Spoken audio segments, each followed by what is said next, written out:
Giant lizards terrorizing the earth. No one noticed the first giant lizard. This is important because it was quite giant. It was the size of a modest apartment complex and had arrived quietly, as though apologizing for existing. It emerged from the ocean at dawn, dripping politely, blinking at the sun like someone who had taken the wrong exit off a dream. It stood there for a long time. Then it sneezed. The sneeze registered on 3 seismographs, knocked over a lighthouse in Portugal, which the lizard immediately tried to set back upright, and caused all the pigeons in Paris to gasp at once and say, "Oh no." That was when the headlines began. Giant lizards terrorizing the earth. Possibly, the article added, because journalism must remain balanced. Within hours, more appeared. They came from forests, oceans, mountains, and at least one suspiciously large basement beneath a dentist's office in Ohio. Each lizard was different.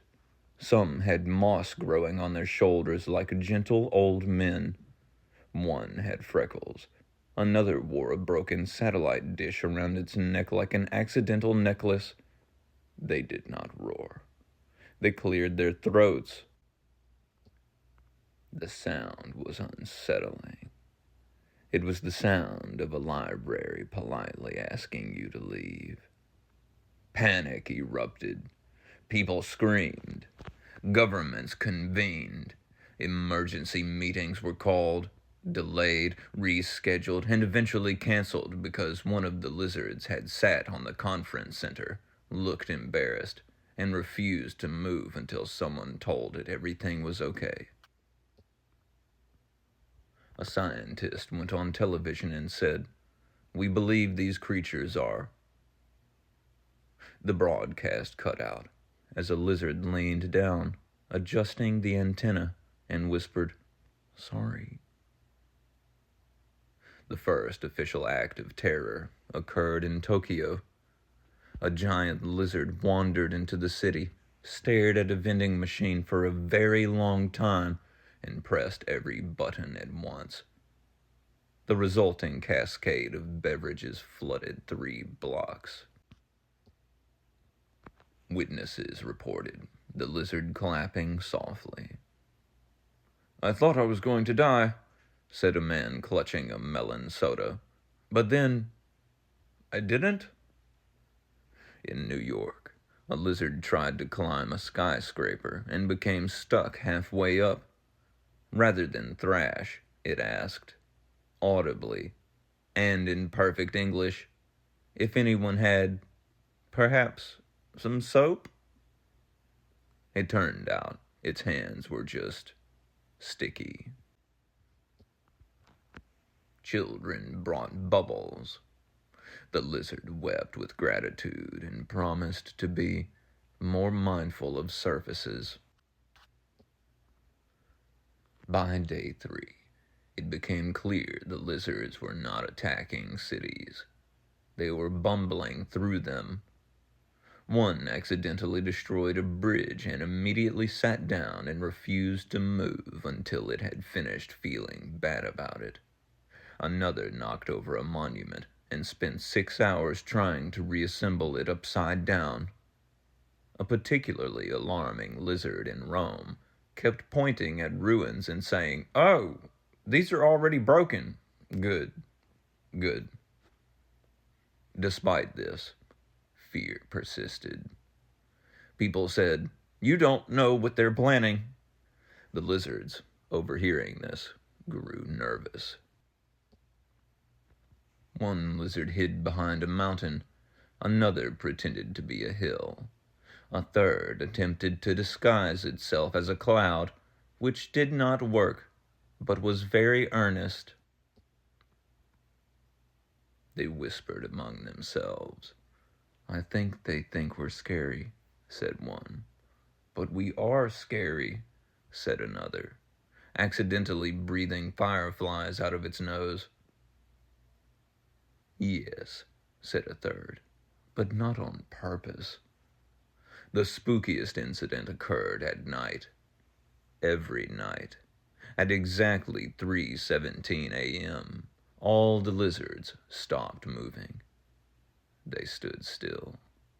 They stared at the moon, and they hummed.